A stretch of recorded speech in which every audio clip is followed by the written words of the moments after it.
Rebonjour.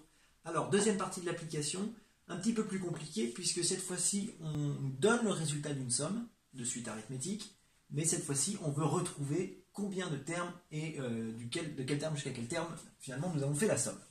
Alors, la suite arithmétique, je la rappelle, elle est au début de l'application. Nous avons un qui est égal à 28 moins 7n, et on veut une somme. De telle manière, on ne sait pas combien de termes il y a dedans, mais on sait qu'elle commence par le premier terme, puisqu'on veut quelque chose de la forme U1 plus U2 plus n plus UN, je ne sais pas lequel, doit être égal à moins 1155. Alors, on repart de la seule chose qu'on connaît, c'est-à-dire la formule de la somme. Nombre de termes dans ma somme. Alors, je vous rappelle que ma somme, on nous dit que ça commence par U1 plus U2 plus ainsi de suite, jusqu'à UN. Si je vais de 1, 2, 3, 4, jusqu'à n, combien de termes ça me fait? N termes. J'ai bien n termes dans ma somme. Donc finalement, le nombre de termes, c'est n.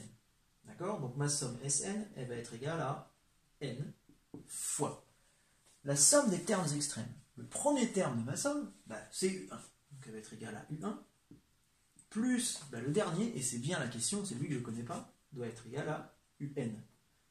Divisé par 2, et le résultat de cette somme vaut moins 1155.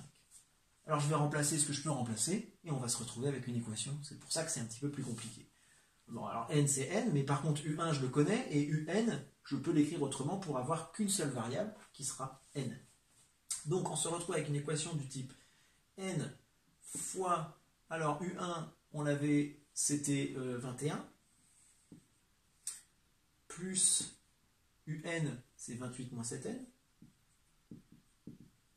tout ça divisé par 2, doit être égal à moins 1155. Alors pour simplifier, on va passer le divisé par 2 de l'autre côté directement, ça nous évitera de nous balader avec une fraction. Donc finalement on se retrouve avec n facteur de tout ce qu'il y a là-haut, 21 plus 28, ça nous fait 49.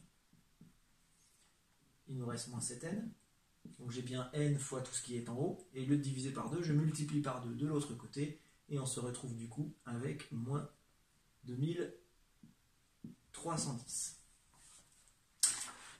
Donc, on continue, on va tout développer ici pour avoir une expression du second degré, et faire passer le moins 2310 de l'autre côté. Donc on se retrouve avec n fois moins 7n carré, n fois 49 plus 49n. Alors je ne vais pas dans le même ordre que vous, mais ça me permet de directement tout bien ranger.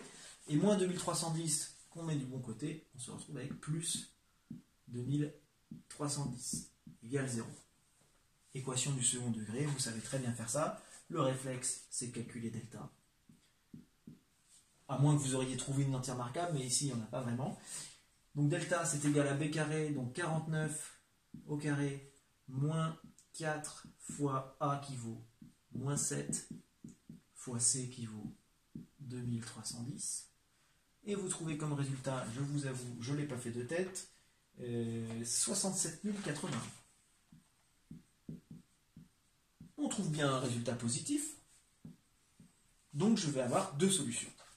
Mes solutions vont être n1, je vais les appeler, et non pas x, puisque ma variable vaut n. n1 va donc être égal à moins b, donc moins 49, moins racine de delta, je ne vais pas réécrire le delta, sur 2 fois moins 7, donc sur moins 14.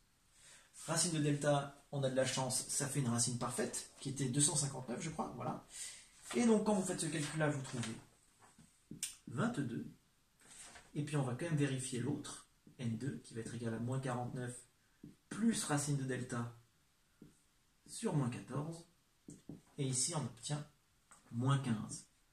Alors, petite remarque, faire bien attention, notre variable, c'est pas x, c'est pas un réel, c'est un entier naturel. Donc, un entier naturel ne peut pas être égal à moins 15. D'ailleurs, la somme, le nombre, enfin, le rang de ma somme, moins 15, n'a pas de sens. Donc cette solution-là, on ne va pas l'accepter. Notre seule solution, c'est n1 égale 22. Si on reprend dans l'exercice, qu'est-ce que ça veut dire? Ça veut dire qu'en fait, on a fait la somme U1 plus U2 plus U3 jusqu'à U22. Donc pour répondre à la question, on va essayer d'utiliser le symbole somme, ça nous fera travailler le symbole somme. Finalement, ma somme Sn, elle est égale à la somme, le symbole somme, de tous mes termes U pour un certain nombre K. Et ce nombre K, il commence, alors en bas de la somme, il commence à 1, et il va jusqu'où? On est en haut de la somme, jusqu'à 22. Voilà ma réponse. Ma somme Sn, c'est la somme des entiers, enfin c'est la somme des termes de la suite U allant de 1 à 22. Voilà, j'espère que c'était clair. S'il y a la moindre question, n'hésitez pas à me le faire savoir, soit dans les commentaires, soit vous m'envoyez un message. Bonne fin de journée.